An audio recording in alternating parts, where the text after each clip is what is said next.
som que ele ouviu naquela noite não foi um salmo, foi o estalo úmido de um chicote no couro, e logo depois um barulho pior, o de unhas arrancando terra seca, como quem procura um lugar para enfiar a própria dor. A tocha tremia na mão do carrasco, o cheiro de suor velho e sangue quente se misturava ao de flores amassadas, jasmim esmagado sob pés apressados. E então, no meio daquela cena que dá vontade de virar o rosto, alguém falou baixinho, quase com ternura, como se dissesse uma oração.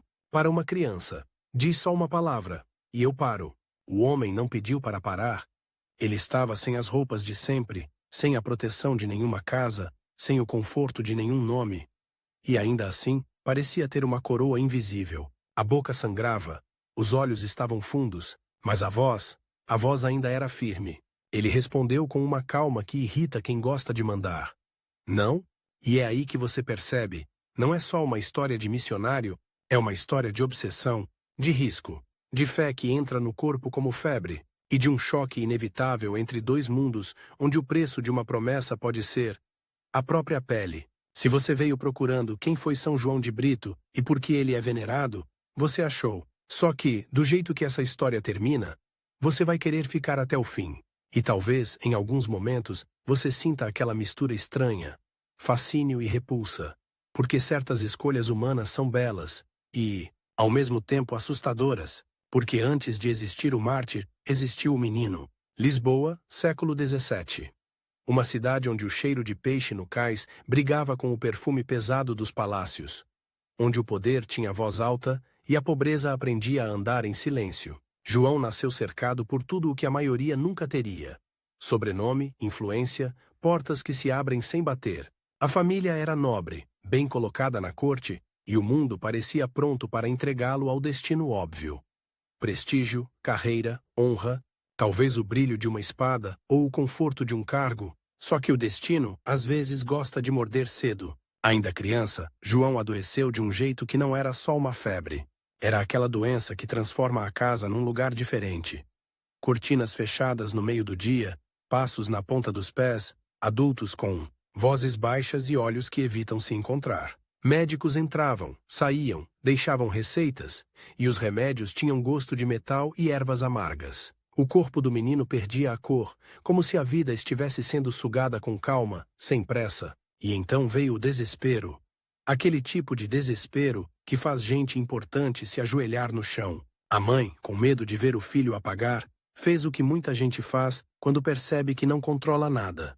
Prometeu. Pediu ajuda ao céu, como quem bate numa porta trancada com as duas mãos. E a promessa tinha um nome. Francisco Xavier, o grande missionário jesuíta do Oriente, já famoso como santo para muitos corações naquela época. O menino melhorou. Não do jeito lento e natural, melhorou do jeito que vira história, do jeito que cria um antes e um depois dentro da família. A casa respirou. As velas deixaram de ser acesas como vigília de morte, e João cresceu com uma ideia gravada a fundo. Eu fui devolvido. De algum modo, ele sentia isso, como se a vida tivesse sido emprestada com uma condição invisível. Você pode imaginar a cena.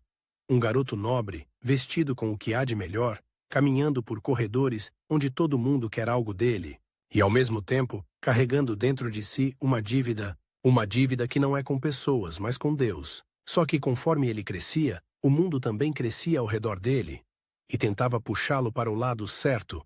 Na corte, cada gesto era observado, cada palavra tinha consequência, e João era inteligente, o tipo de jovem que aprende rápido as regras do jogo.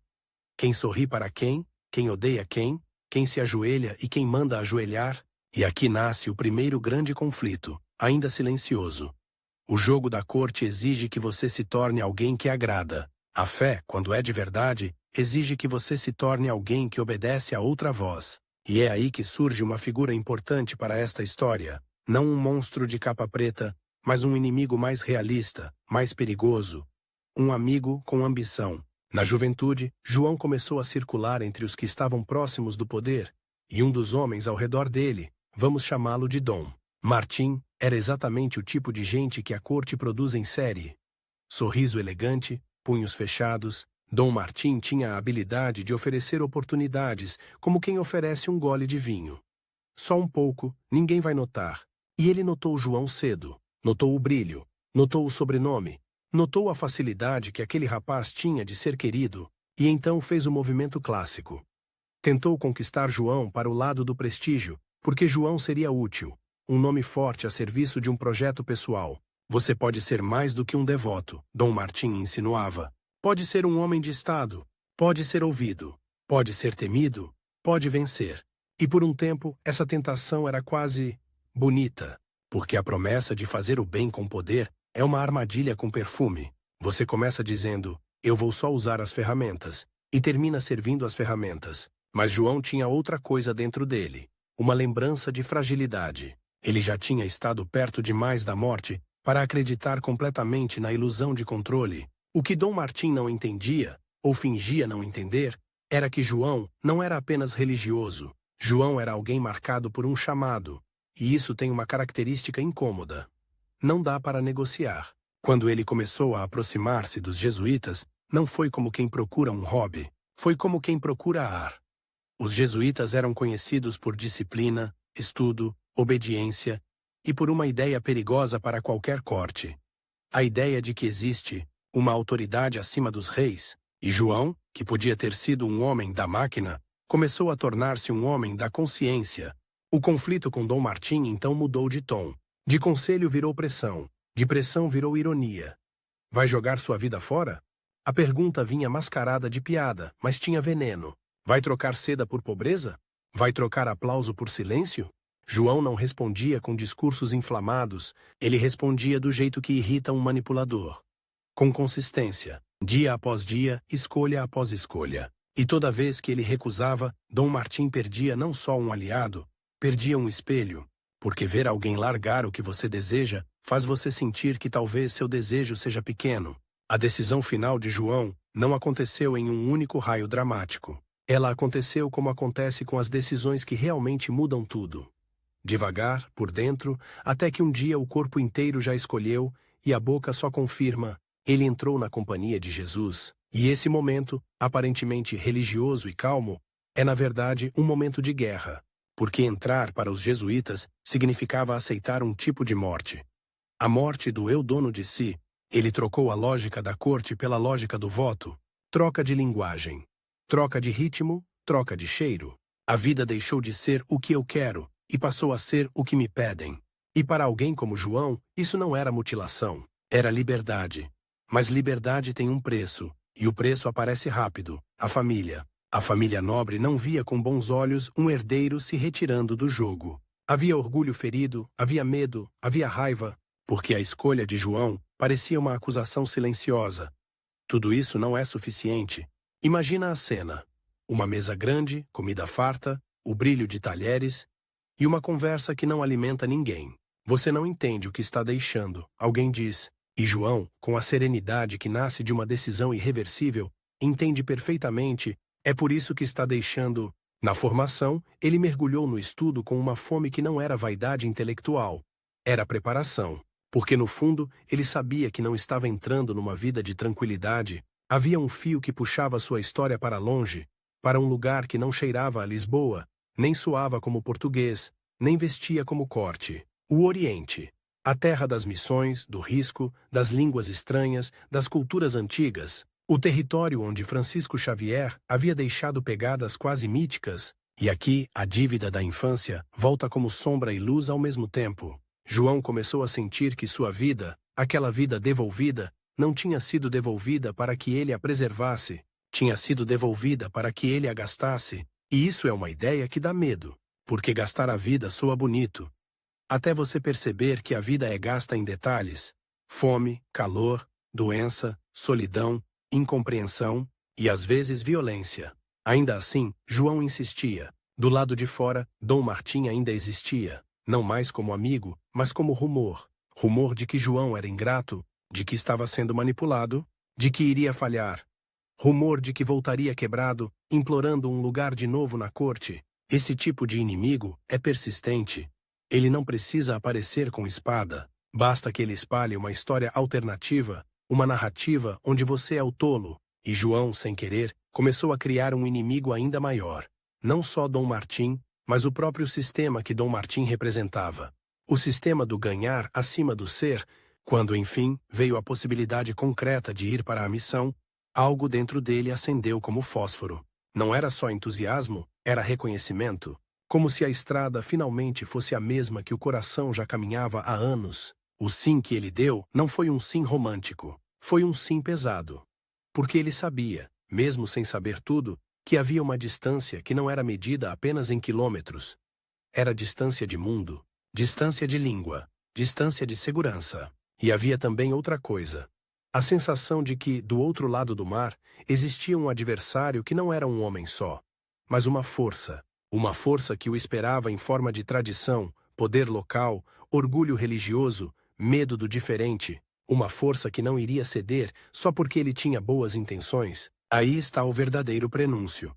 João não iria apenas ensinar, ele iria desafiar.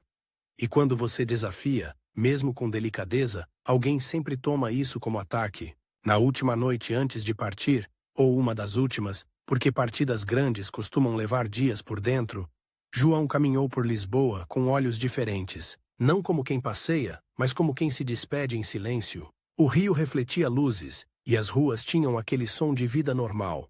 Gente rindo, gente brigando, carroças, passos, tudo tão comum, e para ele já tão distante, ele sabia que quando retornasse, se retornasse, não seria o mesmo homem. Talvez nem reconhecesse o próprio rosto nos espelhos de casa, e é aqui que o fio dramático aperta de verdade. Porque o que vem a seguir não é aventura exótica, é transformação total. E transformação total sempre tem uma parte dolorosa, quase repugnante, porque exige arrancar de si o que você achava que era natural. O conforto de ser entendido, João ia em direção a um lugar onde seria por muito tempo um estranho. E o estranho, quando começa a falar de Deus, vira alvo. O mar o esperava. E do outro lado, sem que ele ainda soubesse o nome, já havia gente disposta a provar que aquele missionário português não passaria de uma chama curta, fácil de apagar com vento, com intriga, com ameaça ou com sangue. E João, como se já escutasse o som das tochas lá longe, colocou o coração no rumo. O navio não era só madeira e vela, era uma espécie de garganta enorme, engolindo homens, promessas e medos. E quando Lisboa foi virando uma linha pálida no horizonte, João sentiu uma coisa que ninguém na corte tinha conseguido lhe dar. Silêncio, por dentro, e pavor por baixo desse silêncio. Porque agora não tinha mais plateia, não tinha mais Dom Martim sussurrando tentações, nem parentes discutindo honra, tinha o mar. E o mar é um tipo de verdade. Ele não te bajula, não te explica, não te pede licença. Ele só te quebra se você for frágil.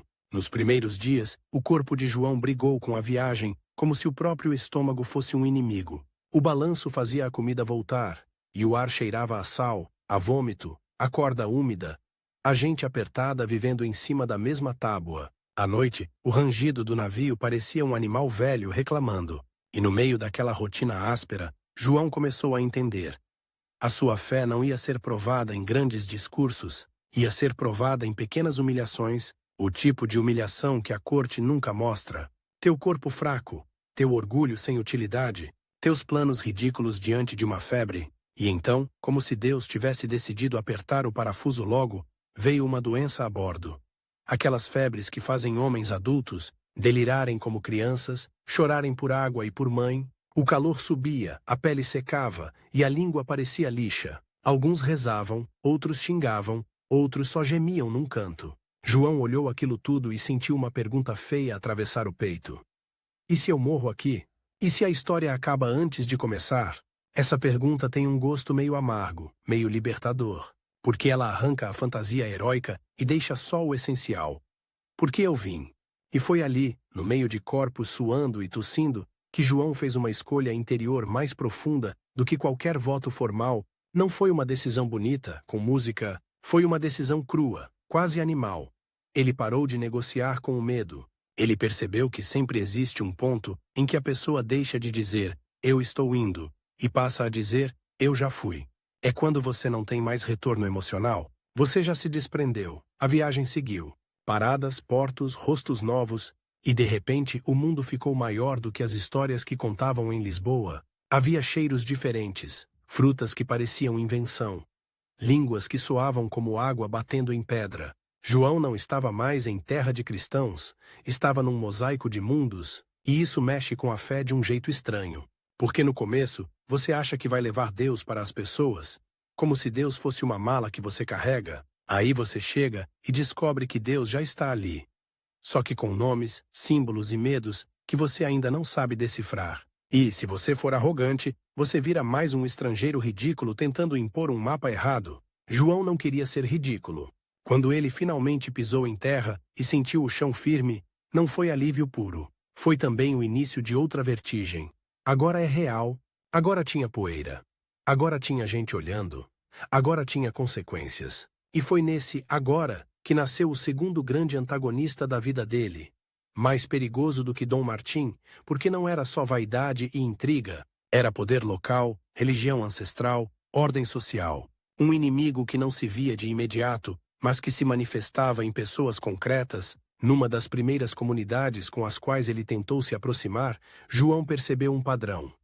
Ele falava e as pessoas escutavam, com educação, mas os olhos não se entregavam. Era como se um muro invisível estivesse ali, educado, polido, intransponível. E esse muro tinha nome e rosto. Um líder local, um homem respeitado, acostumado a decidir quem era puro e quem era impuro, quem podia entrar e quem devia ficar. Do lado de fora, começou a notar João.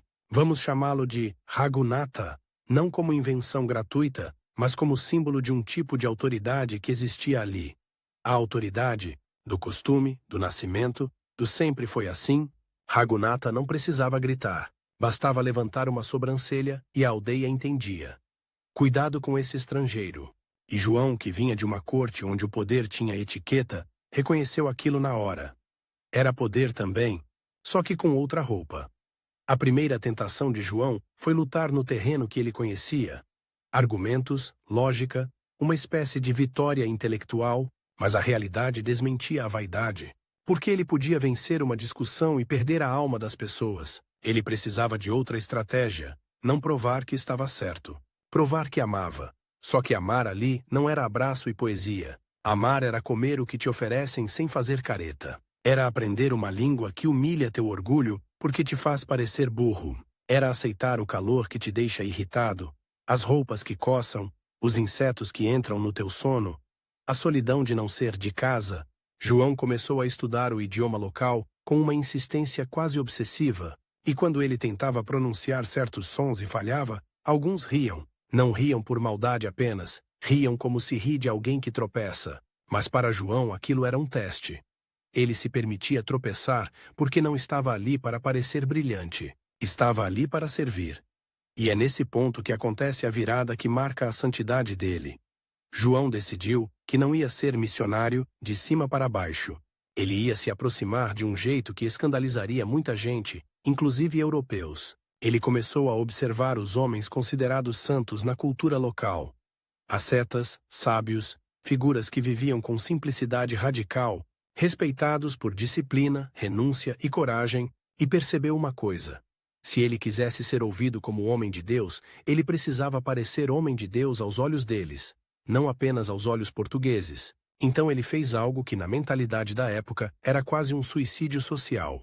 Ele trocou o modo de vestir. João, que poderia ter mantido a identidade portuguesa como uma bandeira, decidiu vestir-se como um asceta local, adotar uma vida mais austera, caminhar mais leve, reduzir sinais externos de status. Em vez de chegar como senhor, ele passou a chegar como peregrino. Isso provocou reações violentas, nem sempre de punhos, mas de julgamentos. Alguns portugueses acharam que era traição.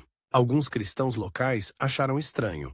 E Raghunatha, o líder que controlava o respeito da aldeia, sentiu a ameaça com clareza. Aquele estrangeiro estava aprendendo as regras do jogo. E pior, estava se tornando convincente. Aqui nasce o conflito principal, com cara de rivalidade. Raghunatha não via João como um homem bonzinho falando de religião, via como concorrente direto pelo coração do povo, pela autoridade moral, pela narrativa, e nada ameaça mais um líder do que alguém que oferece ao povo um tipo de liberdade interior. Raghunatha começou a reagir do jeito mais eficaz. Com boatos, ele parece santo, mas não é. Ele fala de amor, mas quer destruir nossos costumes. Ele se veste como nós, mas por dentro despreza nossas leis. Se você seguir esse homem, você vai perder seu lugar, sua família, sua honra. E esse boato ali era uma arma afiada, porque naquela sociedade, perder lugar não era metáfora, era literal. Você podia perder proteção, podia perder trabalho, podia perder casamento, podia perder comida. João percebeu isso com um frio na barriga. A conversão que ele pregava não era só ideia, era risco social. E aí entra a parte que dá nó na garganta.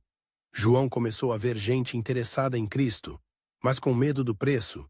Uma mulher escutava escondida, com olhos brilhando, e depois se afastava rapidamente, como se tivesse sido pega roubando. Um homem pedia para falar à noite, longe dos outros. Jovens vinham curiosos, mas olhavam para trás o tempo todo. O evangelho estava chegando como semente, num solo cheio de espinhos. E numa dessas noites, João teve um encontro que mudou o tom da história. Um jovem de família importante, atraído pela mensagem cristã, procurou João em segredo. A voz tremia. Não era tremor de emoção romântica, era tremor de medo real. Ele disse algo como: "Eu acredito, mas se descobrirem, eu serei expulso. Meu pai me amaldiçoa, minha mãe chora sangue. Eu vi o que fizeram com outros." E João, pela primeira vez, entendeu no corpo aquilo que, em Lisboa, era só conceito. A fé pode ser um estopim. Ela mexe com herança, com castas, com orgulho coletivo, com estruturas antigas. João não prometeu segurança. Ele prometeu presença. Só que presença tem custo. Porque quanto mais João se tornava presença na vida dessas pessoas, mais ele entrava no radar do poder local. Raghunatha decidiu que não bastava espalhar boatos, era hora de testar o estrangeiro. Em uma ocasião pública, um momento em que a aldeia se reunia, um tipo de evento em que todo mundo se observa, João foi provocado, não com insultos diretos, mas com perguntas armadas. Aquelas perguntas que, se você responde, você perde. E se você se cala, você também perde. Se o teu Deus é o único, por que ele te deixou nascer tão longe? Se ele é amor, por que as tuas gentes conquistam? Se o teu caminho é puro, por que você se veste como nós? A multidão segurou o fôlego, porque aquele era o tipo de duelo que define reputações, e João, por um segundo, sentiu a vontade antiga de vencer. Aquela vontade que Dom Martim teria aplaudido. Mas ele se lembrou do navio, do vômito, da febre, da fragilidade humana, e respondeu de um jeito diferente. Não como quem dá aula, mas como quem se confessa. Ele falou do Deus que entra na carne, do Cristo que não fica longe, do amor que não é bandeira de império, mas cruz. Ele não tentou se apresentar como superior. Ele se apresentou como alguém que também precisa de misericórdia. Alguns riram, outros ficaram sérios. E Raghunatha percebeu, com raiva silenciosa.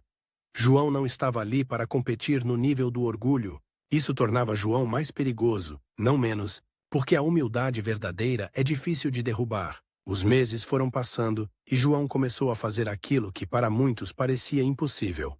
Construir confiança. Ele curava feridas simples, ajudava doentes, consolava enlutados, ensinava com paciência. Ele entrava em casas onde um europeu jamais seria convidado. E, ao mesmo tempo, sabia que bastava um rumor mais forte para aquelas portas se fecharem de novo. E então veio um twist cruel. A estratégia de adaptação de João, vestir-se como asceta, falar a língua, viver simples, começou a ser usada contra ele como prova de falsidade. Ele se disfarça. Ele finge ser um de nós. Ele quer infiltrar, ou seja, quanto mais ele tentava aproximar, mais o acusavam de ser uma ameaça. Essa é uma das injustiças mais amargas da vida. Às vezes, o gesto de amor vira munição para o ódio. A tensão cresceu quando um pequeno grupo decidiu assumir publicamente o batismo. Não uma multidão, mas o suficiente para incomodar. A notícia correu como fogo baixo, e os olhares mudaram. O ambiente ficou mais pesado. Pessoas que antes cumprimentavam João passaram a desviar. Crianças cochichavam. Homens paravam de conversar quando ele se aproximava. E João sentiu de novo aquela pergunta feia. Foi para isso que eu vim? Para causar divisão? Só que no fundo, ele sabia a resposta. Ele não estava ali para dividir. Estava ali para oferecer algo que inevitavelmente mexe com estruturas. E estruturas, quando mexidas, rangem. Às vezes quebram. Raghunatha, então, fez o movimento mais perigoso. Levou a rivalidade para cima, para autoridades maiores. Transformou o caso num problema de ordem pública, não só religiosa. Ele pintou João como alguém que desestabiliza, alguém que corrompe, alguém que traz uma religião estrangeira, que destrói laços. E quando uma pessoa vira ameaça oficial, a história deixa de ser conversa e vira caça. João percebeu sinais. Recados cortados, portas que se fechavam mais cedo, gente avisando, não venha hoje. Em algumas noites ele dormia com o ouvido atento, porque passos na rua já não eram só passos. Era um aviso.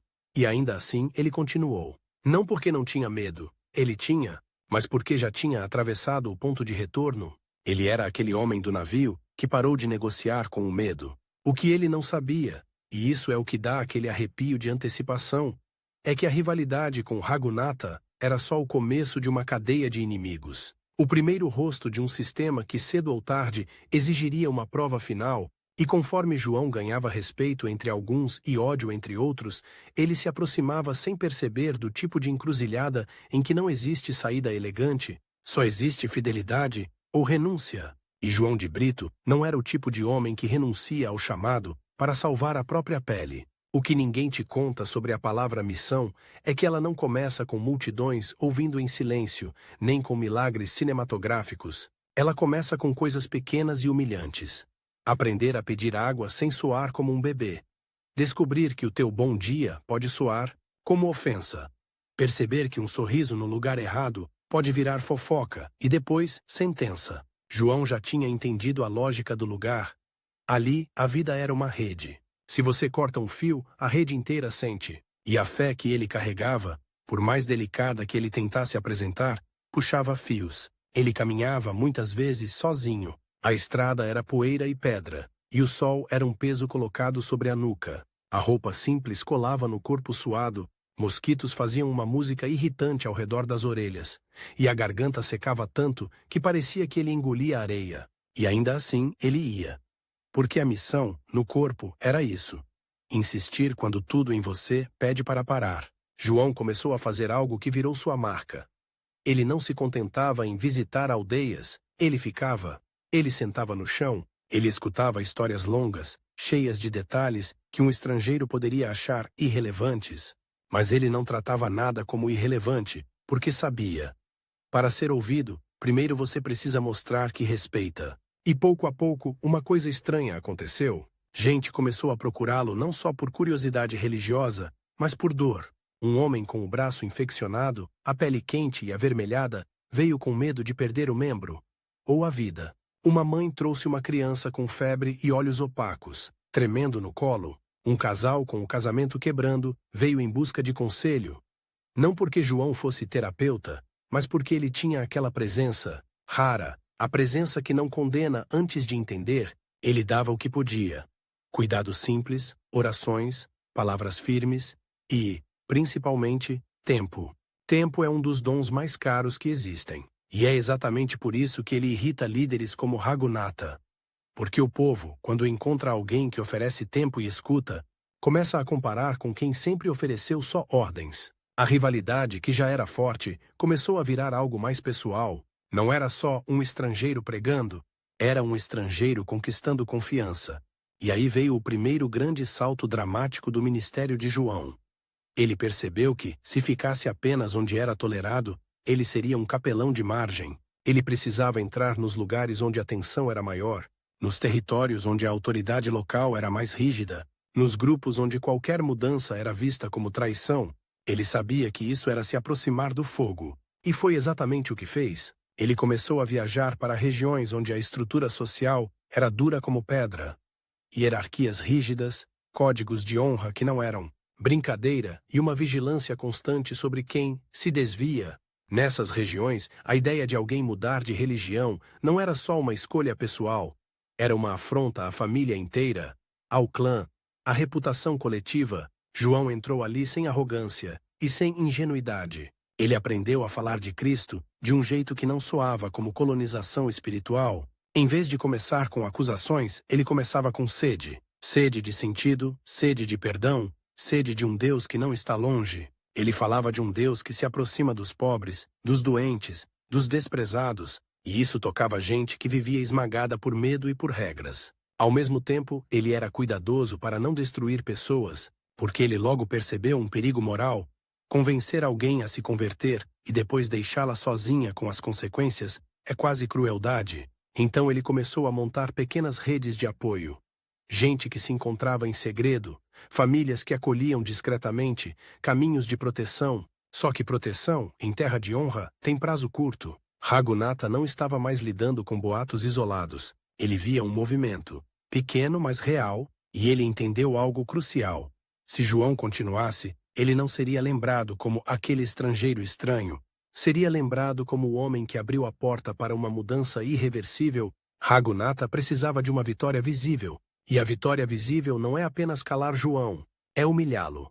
Foi então que ele fez um convite que era, na verdade, uma armadilha. Um debate público, um encontro de líderes, um tipo de arena social onde a reputação vira sangue. Raghunatha queria forçar João a escolher. Ou ele se comportava como estrangeiro e perdia a simpatia dos locais. Ou ele insistia em se adaptar e era acusado de impostor. Em qualquer caso, ele perderia. João aceitou. E nessa decisão, dá para sentir o pulso do homem. Ele não era corajoso no sentido sem medo. Ele era corajoso no sentido pior e mais raro. Ele era capaz de escolher o risco, sabendo exatamente o que podia acontecer.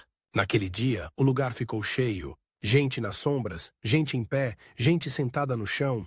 O ar pesado de calor e expectativa, o som de cochichos como vento. E João no centro, um corpo sozinho cercado por olhos. Raghunatha não começou com gritos. Começou com bondade venenosa, aquele tom que pretende ser razoável. Você fala de Deus, mas qual Deus te autorizou a rasgar nossas tradições? E então ele jogou as perguntas como pedras. Sobre castas, sobre pureza, sobre ancestrais, sobre o direito de um estrangeiro reorganizar o mundo. A ideia era apertar João até ele reagir com orgulho ou irritação, porque se João perdesse a calma, perderia a autoridade moral. Mas João, em vez de vencer, fez algo que virou um twist silencioso. Ele virou a conversa para a própria ferida humana. Ele não disse, vocês estão errados.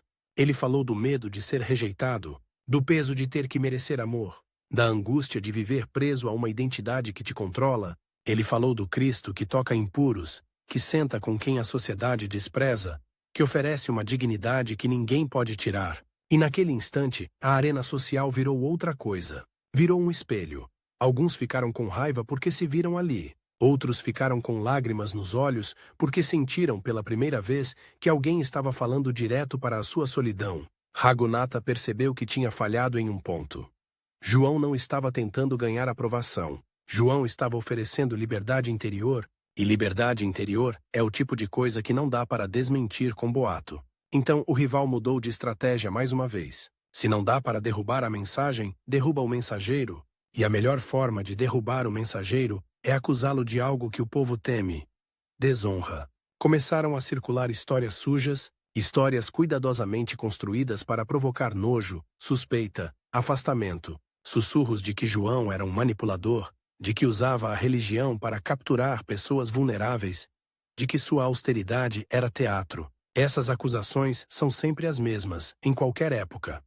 Quando você não consegue derrotar um homem pelo que ele diz, tenta derrotá-lo pelo que você inventa sobre o que ele é. João sentiu o impacto de imediato, uma porta fechada sem explicação, um prato de comida retirado, um olhar que antes sorria e agora julgava. Isso doeu nele, doeu de verdade.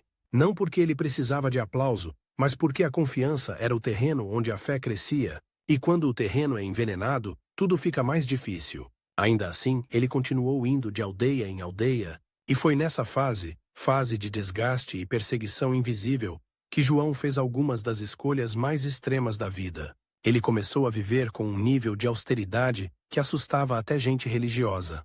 Longas caminhadas, pouco descanso, alimentação, simples, privações aceitas como forma de se manter livre. Não livre no sentido fazer o que quiser, mas livre no sentido ninguém me compra.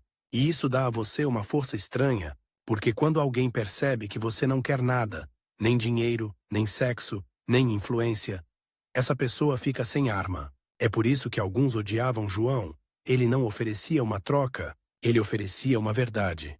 Mas essa verdade cobrava um preço alto dos convertidos, e João jamais esquecia isso. Houve uma história, repetida em murmúrios entre cristãos locais, que virou um tipo de cicatriz coletiva. Um homem que decidiu seguir Cristo foi expulso do próprio círculo. Não podia mais comer com a família. Foi tratado como morto-vivo. A esposa ficou no meio, rasgada, pressionada.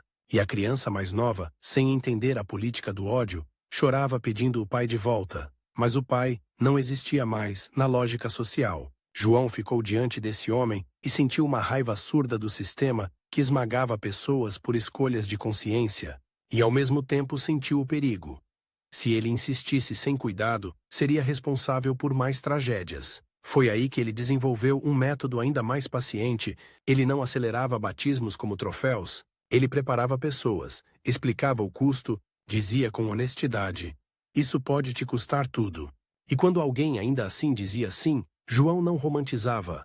Ele amparava. Só que nem sempre dava tempo de amparar, porque as tensões escalaram e as autoridades locais começaram a agir.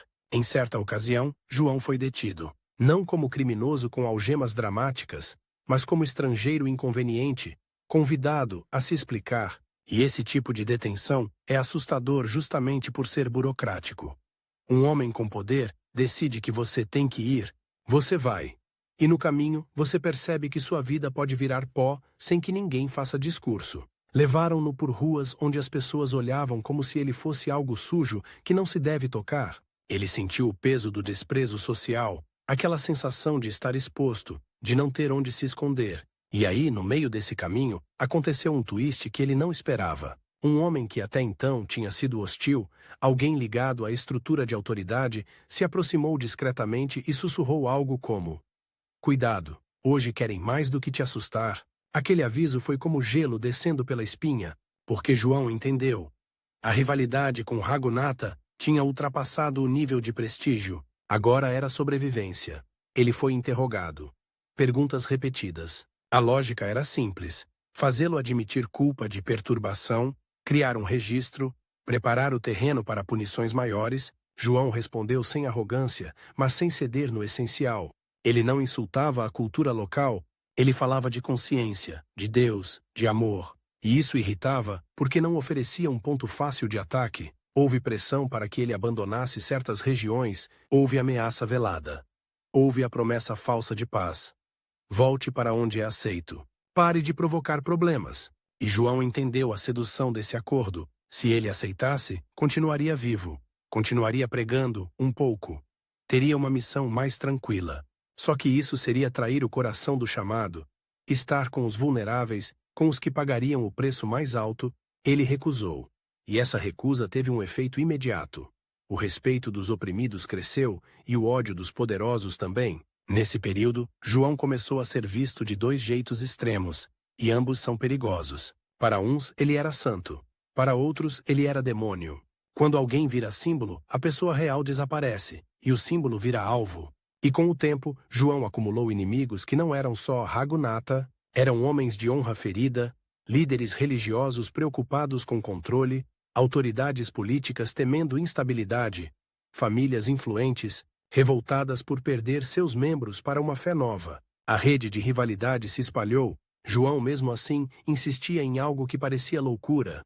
Ele ia atrás de gente importante também, não apenas dos pobres, porque sabia que, se a fé ficasse restrita aos fracos, seria sempre esmagada. Mas se tocasse também os fortes, talvez abrisse uma brecha na estrutura. E foi justamente isso que fez a coisa explodir. Ele começou a se aproximar de um chefe local de alta posição. Alguém cuja conversão seria um terremoto.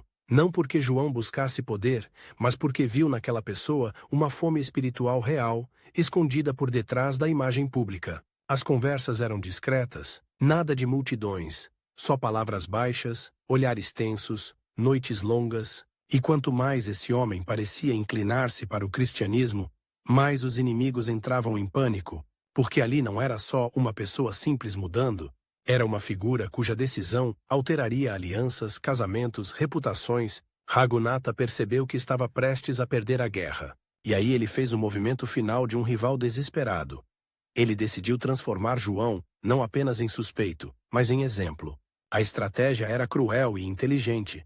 Fazer de João um aviso público de que ninguém mexe com a ordem impunemente, E quando uma sociedade decide fazer exemplo, ela não quer só punir, ela quer ensinar o medo. Começaram a montar o cenário. Acusações formais, reuniões, uma narrativa que pintava João como instigador, e ao mesmo tempo, a pressão sobre convertidos aumentava. Visitas intimidatórias, ameaças, chantagens, promessas de perdão se voltassem atrás. João via isso e sentia o estômago embrulhar, não por covardia, mas porque o horror real raramente é teatral, ele é administrativo. Ele é uma porta batendo, um olhar, um recado. E numa noite, quando ele estava hospedado em uma casa simples, alguém bateu discretamente. O rosto do mensageiro estava pálido. Eles vêm. 2 palavras que mudam o ar. João se levantou devagar, não correu, não gritou. Ele começou a juntar poucas coisas, não porque achasse que ia escapar, mas por instinto humano de organizar o caos. Ele olhou em volta, paredes de barro, sombras tremendo com uma lamparina, o som de insetos lá fora, e pensou talvez, na Lisboa distante, nos salões onde Dom Martim sorria. Dom Martim teria dito, eu te avisei. Mas João não estava mais no jogo de Dom Martim, nem no jogo de Ragunata. Ele estava num jogo mais profundo, o jogo da fidelidade. Lá fora, passos, mais de um grupo, vozes curtas, o som de metal batendo em metal, não necessariamente espada. Às vezes é só fivela, ou adorno, ou ferramenta, mas no ouvido de alguém, perseguido, qualquer metal soa como sentença. João respirou fundo. E aí vem a imagem que não é bonita, mas é poderosa. Um homem sozinho, sabendo que a noite vai arrancar dele tudo. Descanso, controle, talvez a vida. E ainda assim, escolhendo não voltar atrás, porque naquele momento, o futuro se estreitou até virar uma única pergunta. Você vai negar o que ama para salvar a pele? E João de Brito já tinha respondido isso antes mesmo de abrirem a porta. Quando a porta abriu, não foi como num teatro. Não houve trovões, nem música. Houve só o som seco de madeira cedendo e o ar da noite entrando de uma vez, quente, pesado, cheirando a fumaça distante e a terra pisada. Homens entraram com o tipo de autoridade que não pede desculpa. Não precisavam gritar. A certeza deles já era violência. Uma mão segurou João pelo braço com firmeza suficiente para doer, mas sem pressa, como quem segura um objeto que já considera seu. E por um segundo, alguém muito perto do rosto dele sussurrou, quase como conselho.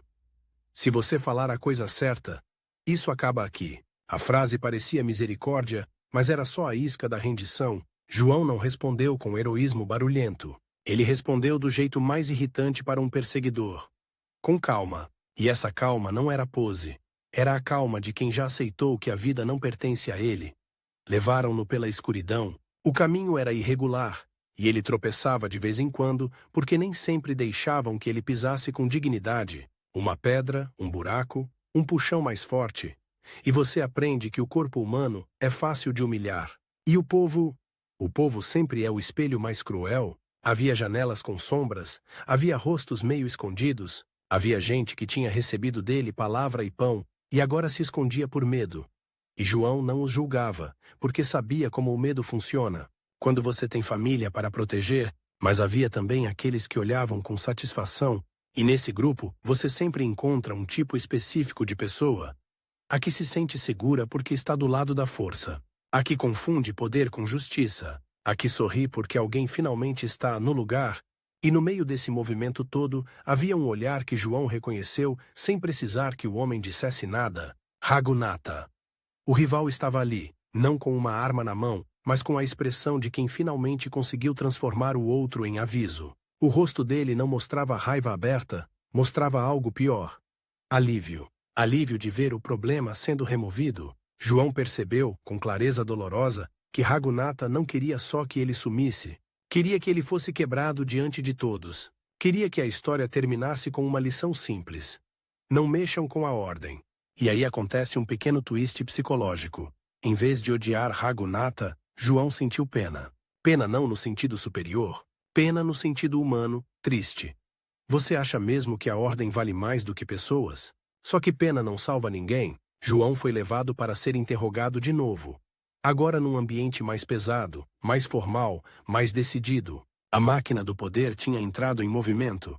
E quando a máquina entra em movimento, ela não gosta de voltar atrás. Voltar atrás seria admitir que se moveu por impulso. O interrogatório não era uma busca por verdade, era uma busca por brecha. Perguntaram sobre conversões, sobre encontros, sobre nomes. Queriam uma lista, queriam redes, queriam cúmplices. Queriam transformar a fé em crime organizado. João se viu diante do dilema clássico. Se falasse, colocaria outros em risco. Se calasse, aumentaria o risco para si. E ele escolheu o que um pastor escolhe quando é pastor de verdade. Protegeu os outros. As respostas dele eram cuidadosas. Ele não mentia com facilidade, não era esse o jogo. Mas ele desviava do que podia, segurava o que precisava. E essa resistência irritava, porque não era insolência. Era firmeza. Então mudaram de tática. Em vez de tentar fazê-lo confessar culpa, tentaram fazê-lo confessar erro. Tentaram rebaixá-lo como quem diz: você é inteligente, só foi ingênuo. Reconheça e volte atrás. Foi ali que a proposta mais perigosa apareceu, a proposta que para muita gente pareceria sensata: renuncie publicamente, diga que estava enganado, volte ao seu povo, você vive. Você pode continuar rezando, do seu jeito, em silêncio. Nós só precisamos que você pare de abrir feridas aqui. Essa proposta é cruel porque ela parece razoável, ela oferece vida com um preço pequeno. Só que não é pequeno, é a alma. João imaginou a cena. Ele dizendo em público que errou, que mentiu, que enganou, e depois indo embora vivo, sim, mas deixando para trás os convertidos, as famílias divididas, os frágeis, todos com uma mensagem, gravada na pele. Seu pastor não aguentou, ele entendeu, com uma espécie de frio interno, que aquela renúncia seria uma segunda morte. E talvez mais suja do que a morte física. Ele recusou. E quando recusou, a sala mudou de temperatura. O ar ficou mais curto. O olhar dos oficiais ficou mais duro, porque recusar a saída fácil obriga o poder a mostrar o que realmente é, obriga a máscara a cair. A partir dali, João não era mais um problema, era um desafio, e desafios, em certas culturas de honra e controle, precisam ser esmagados de maneira exemplar. Vieram os maus tratos, vieram as horas longas sem descanso, vieram humilhações que não são só dor, mas tentativa de despersonalizar. Fazer o homem sentir que não é gente. E é aqui que a história fica difícil de ouvir sem sentir um embrulho no estômago. Porque o corpo humano, quando exposto a certas violências, vira um território onde a crueldade escreve seu nome. João foi arrastado, empurrado, amarrado, não como alguém que está sendo detido, mas como alguém que está sendo domado. E em alguns momentos, as agressões tinham algo de quase ritual. Não era apenas punição, era mensagem. Era: vejam o que acontece com quem sai da linha. A própria multidão às vezes participava com gritos, com insultos, com aquele tipo de fúria coletiva que dá medo porque transforma pessoas comuns em coro de feras. E no meio dessa brutalidade, o elemento mais perturbador de todos apareceu. A tentativa de fazer João sentir nojo de si mesmo. Porque quando você quer destruir alguém por completo, você não quer só ferir o corpo, você quer sujar a identidade, você quer que a pessoa acredite que merece o que está sofrendo. Só que João tinha uma resistência que não vinha do orgulho, vinha do Cristo que ele pregava. Um Cristo que apanhou sem perder a dignidade. Ele não era de pedra, ele sofreu, ele se desesperou em certos momentos, ele teve medo. Só que medo não é derrota. Medo é só o corpo dizendo que está vivo. E uma coisa aconteceu, uma coisa pequena, mas decisiva. Em meio às agressões, alguém do povo, alguém que João tinha ajudado no passado, apareceu por um instante, olhando de longe, um rosto que João reconheceu, e esse rosto chorava. Essa lágrima não abriu a prisão, não quebrou a máquina, não parou a violência, mas deu a João um tipo de confirmação. O amor tinha deixado marcas. Mesmo que a história fosse terminar ali, ela não terminaria vazia. No caminho para o desfecho, houve mais um twist. E esse é daqueles que doem porque são humanos demais.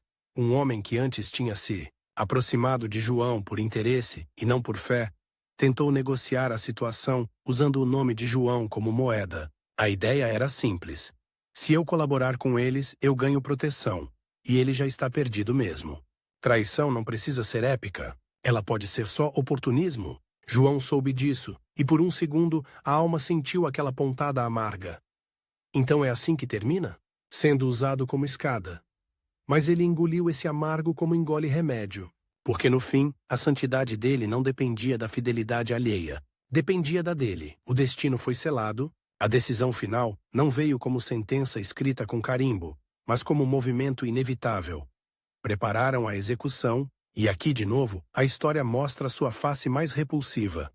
Porque a execução pública não é apenas matar, é transformar a morte em espetáculo. Levaram João para o lugar escolhido. O sol estava alto.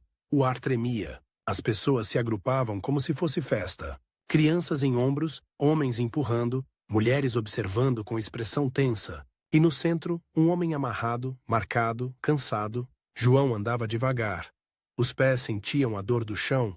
A boca estava seca. O corpo estava fraco. E mesmo assim, ele tinha uma estranha presença.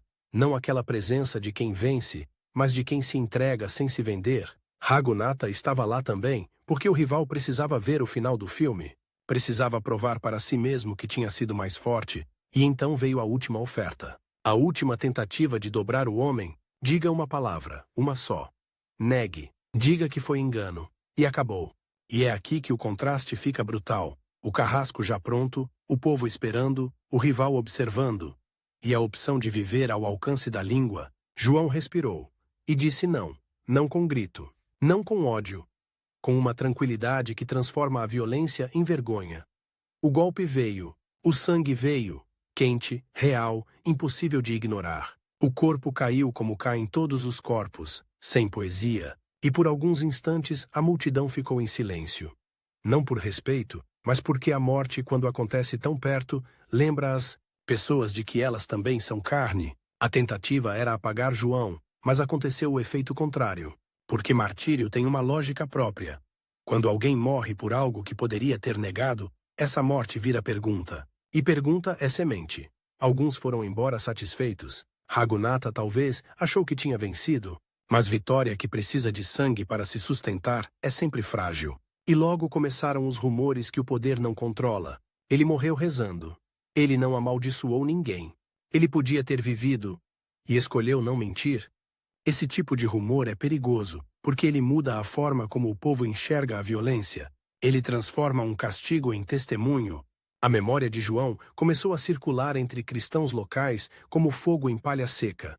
Discretamente, mas impossível de impedir. O lugar da morte virou lugar de lembrança. A vida dele virou referência. E com o tempo, a figura do missionário europeu se transformou em algo que ele sempre quis ser. Não um estrangeiro importante, mas um servo que entregou tudo. Os anos passaram, e a igreja, que é lenta como pedra e persistente como rio, foi recolhendo aquilo que a morte não conseguiu apagar. A história de João de Brito atravessou oceanos e burocracias, atravessou dúvidas e investigações, atravessou o filtro duro do tempo, e quando o reconhecimento oficial veio, quando a santidade dele foi assumida pela igreja, não foi uma medalha para um homem morto, foi uma confirmação para os vivos. Existe um tipo de fidelidade que vale mais do que sobrevivência. Mas você me pediu uma coisa específica. Por que ele é tão venerado na Igreja do Brasil? E aqui entra um ponto que pouca gente percebe à primeira vista. O Brasil, na sua história, nasceu e cresceu com o sangue misturado, de missão, colonização, dor e fé. A Igreja no Brasil conhece na pele o que significa evangelizar num mundo de conflito e o que significa pagar preço por consciência. João de Brito, mesmo tendo derramado o sangue longe das florestas brasileiras, virou um símbolo perfeito para um país que aprendeu cedo que a fé não é apenas altar e canto, é travessia. Ele é venerado no Brasil porque representa 3 coisas que falam diretamente com a alma brasileira. Primeiro, o missionário que não pregou de longe. Ele não ficou em conforto europeu, enviando cartas. Ele se sujou de poeira, ele aprendeu o idioma, ele comeu o pão do povo, ele aceitou ser estranho. Essa encarnação, essa fé que desce para o chão, é algo que a espiritualidade popular brasileira reconhece instintivamente. No Brasil, santo distante não pega tanto quanto o santo que parece ter pisado na lama. Segundo, o homem que enfrentou o poder sem virar tirano. João entrou em choque com uma estrutura local representada pelo rival. E o choque foi inevitável. Mas ele não fez isso com arrogância. Ele não venceu no grito. Ele insistiu na dignidade humana, no valor de cada pessoa diante de Deus, numa fé que liberta por dentro Isso ecoa numa igreja brasileira que, em muitos momentos, precisou ser voz dos invisíveis, e não capelã dos fortes. Terceiro, o mártir que não virou estátua fria. No Brasil, a devoção a mártires e missionários não é só história antiga. É energia, é exemplo. É aquele tipo de figura que as pessoas invocam quando estão cansadas, quando parecem cercadas, quando sentem que fazer o certo vai custar caro. João de Brito é o santo do "eu continuo mesmo assim". E há ainda um detalhe simbólico, quase cinematográfico, que torna tudo mais forte. João começou a história como um menino devolvido da morte, e terminou como um homem que devolveu a vida inteira para Deus. A promessa que a mãe fez por ele, lá atrás, não virou corrente, virou direção. É por isso que ele é lembrado, invocado, amado, porque ele mostra que fé não é decoração. Fé é decisão repetida até o fim, e que às vezes o fim não é bonito, é sangue, mas o sentido fica. E Raghunatha, o rival? A história não diz que ele se tornou bom, nem que caiu num remorso teatral. Talvez ele tenha vivido convencido de que salvou a ordem. Talvez tenha envelhecido repetindo para si mesmo: eu fiz o necessário. Mas eu gosto de imaginar uma cena que ninguém registra, só a consciência. Uma noite qualquer, anos depois, quando o barulho do povo já tinha passado, quando a poeira já tinha assentado, Raghunatha sozinho, ouvindo no silêncio a pergunta que a morte de João plantou: e se eu matei um homem e não consegui matar a verdade? Porque essa é a ironia final. João morreu, mas o que ele carregava atravessou. A devoção que nasce desse tipo de vida não é idolatria de herói, é fome de coragem. É gente comum olhando para um homem comum, frágil, cansado, suando, e dizendo: se ele aguentou, talvez eu também aguente. E no Brasil, onde a fé vive tanto no canto quanto na dor, onde santo é amigo e exemplo, São João de Brito permanece como aquela presença que sussurra, justamente quando tudo parece caro demais. Não venda a alma para salvar a pele. Há coisas que valem mais.